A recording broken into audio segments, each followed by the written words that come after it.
They're called the hidden population, the thousands of ex-servicemen and women who leave the armed forces and end up sleeping on the street, in shelters or on friends' sofas. It's believed 1 in 10 rough sleepers are ex-service personnel, and because of their experiences, many have mental health problems.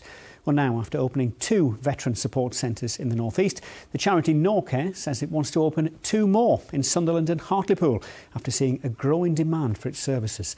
Stuart Wincup reports. Michael said he loved his time serving with the Royal Fusiliers.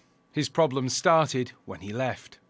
I've been homeless, and it is hard. It is a struggle. I couldn't cope with everything. It was just really, really hard. You try and better yourself, but it just makes you feel you just down rock bottom all the time. You just kind of say a way forward. But Michael's not alone. The charity Home for Heroes believes ex-service personnel make up 1 in 10 rough sleepers in the UK. This is one of 2 specialist centres Norcare runs in the North East. It has a waiting list for its rooms and is planning to open 2 more in Sunderland and Hartlepool. It is a hidden problem, and the reason why we call it the hidden population is because when they fall on bad times, they very much go insular. They won't come out and say that they've ever served before, whereas when they've been serving, very proud of what they're doing for Queen and country. But as I say, once they sort of fall on bad times, they find it very difficult to open up and not proud of where they're at.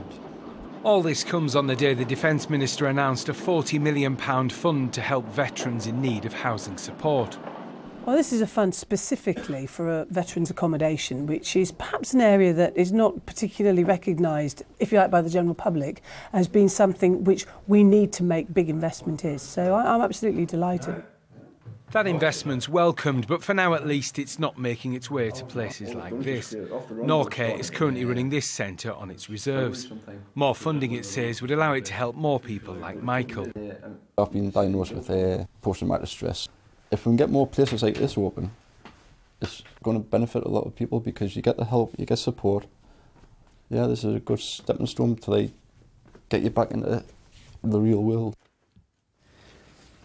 Well, Stuart joins me now in the studio. Stuart, how close are we to seeing these 2 new veteran centres then? Well, as you heard there, Jeff, all sides agree that there's a clear need for these services. Talks have been underway for some time about getting the 2 centres in Sunderland and Hartlepool. A site has already been identified by the charity. The local authorities are very supportive. The hold-up seems to have been in this time when budget cuts and services have been cut by all local authorities. It's finding that last piece of funding needed for these centres. Now, the charity make the point, with limited money and limited personnel, they've already managed to help over 100 servicemen and women. They say with a little bit more money, they could help a lot more people. And clearly they say there is the demand and the people who need it. Sounds good. Stuart, thanks for coming in.